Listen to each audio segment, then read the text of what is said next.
Mike Gill with State of Corruption. I want you to meet a lady that I met on Facebook. And she told me her story, and it touched me.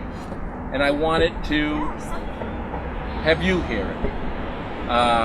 Mel, thank you for coming and talking with us. And tell us your story. Start around 12, Mel, when you were talking to me. You were, I want you to understand now, ready? Mel's only 19 years old. And she's got a story to tell you that you might think that would have taken 20 years of heartache. That she seems to have managed to put this in her brief experience at life that we failed at. Let me tell you how we failed. All right, Mel. At 12 years old, you were telling me. Okay, so when I was 12 years old, it was a really rough period for me. I was going through, just like normal sort of teenage issues, but on top of that, I was in an abusive setting. My family, they just, it was rough for me. Like your father had mental illness. Yes, my father being very unstable and just very emotional and abusive, and then my mother just being like very neglectful and not really being able to support me in the way that I needed as a growing teenager. So at 12 years old, they were basically putting you in foster care.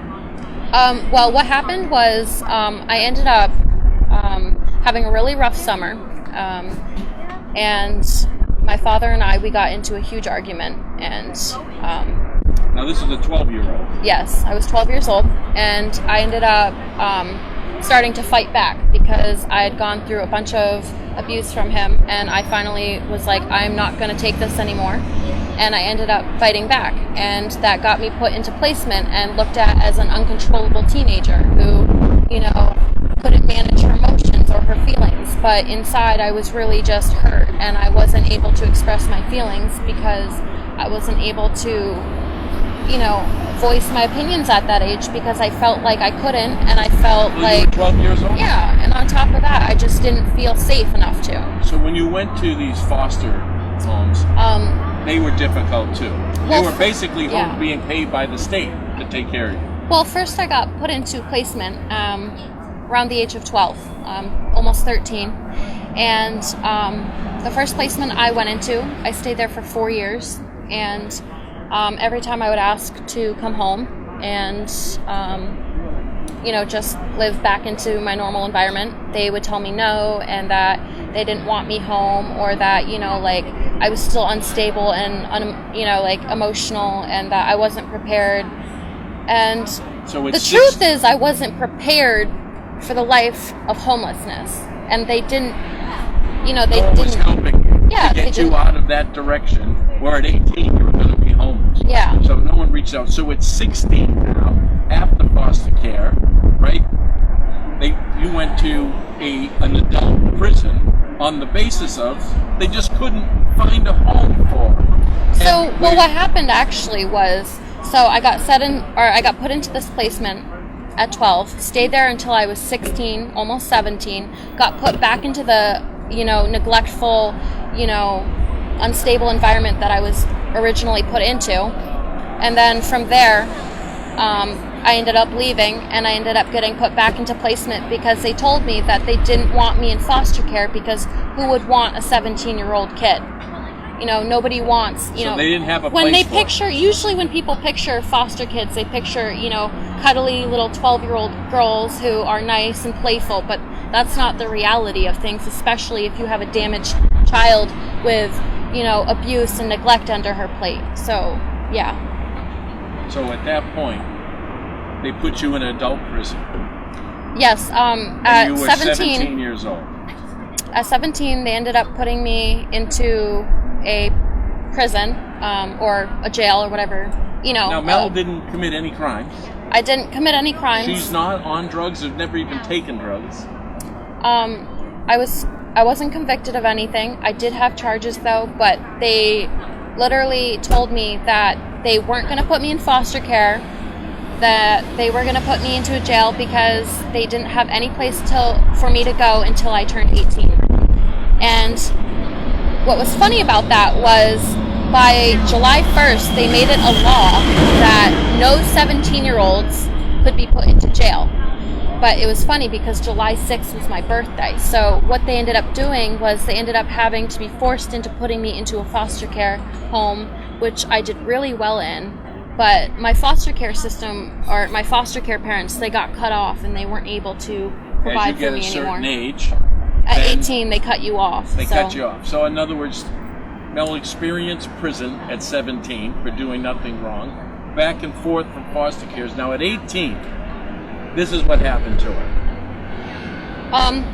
At 18, they dropped you off. They dropped me off at the movie theater in Keene, New Hampshire, and they told me that they couldn't help me anymore and that I would have to pretty much basically be homeless. And so I ended up living on the streets for about a good 7 months that year.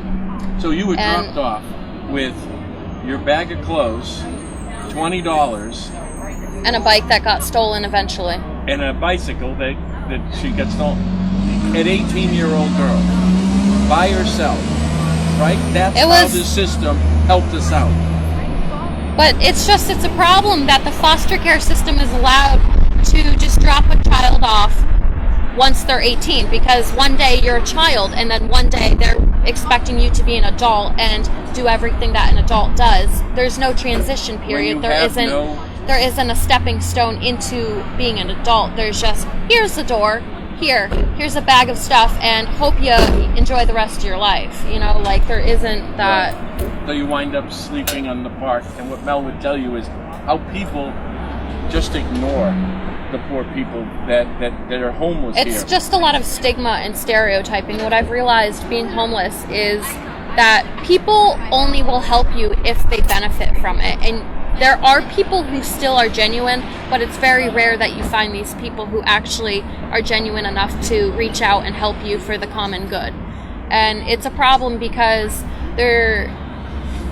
I guess the root of all of this is the fact that we dehumanize homeless people and we make them feel like they're not a part of society, because we have this hierarchy where we believe that if, you know, it's about, you know, your social status and about your income, which makes you either, you know,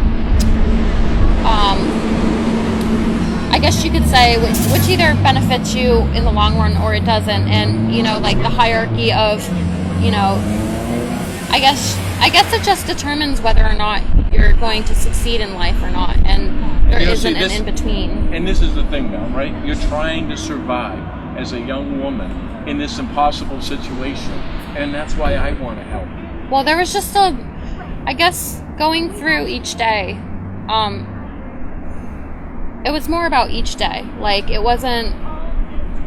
So when you're out here, you've had to experience that fear and abuse from people. Yeah, I think the first day that I was homeless, I felt really scared because I had already been through homelessness, but I knew that this time it wasn't going to be my choice, and this time I knew what I was going to have to do in order to survive. And a lot of things kick in. You know, you're in the flight or fight mode constantly when you're homeless, and on top of that, like, you're made to do things that you don't want to do because, you know, you don't really have a choice. You're like trying to survive. Like I was saying to him earlier, was the fact that there is definitely, you know, like there's definitely, what was I saying? There's a hierarchy. Yeah, well, the hierarchy, but then there's definitely different levels of homelessness. There's people who are sleeping on the couch at their friend's house. Then there's people who are sleeping in their car, and then there's people who are homeless, like really genuinely homeless, sleeping out on a slate of pavement, you know, like no choice given, you know, and those are the people that we're neglecting. And it's hard because... You know what it is? But it's to me, it's so much worse when it's a young person like yourself who wasn't given a choice. Some of those homeless people, and I am telling you, it could happen to all of us. And everyone is. And everyone is one step away from becoming homeless, and that's the reality of it. And a lot of people, but it shouldn't be our children. Yeah, but it's not even just children. It's old men who also experience the same thing that children do. They get the same sort of neglect, and because they're older men and they're looked at as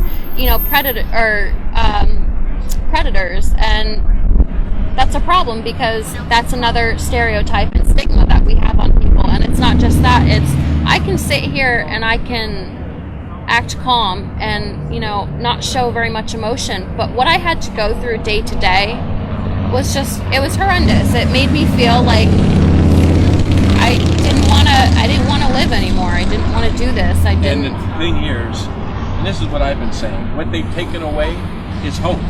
You have felt like you lost hope. And the fact how you lose hope is when no one cares.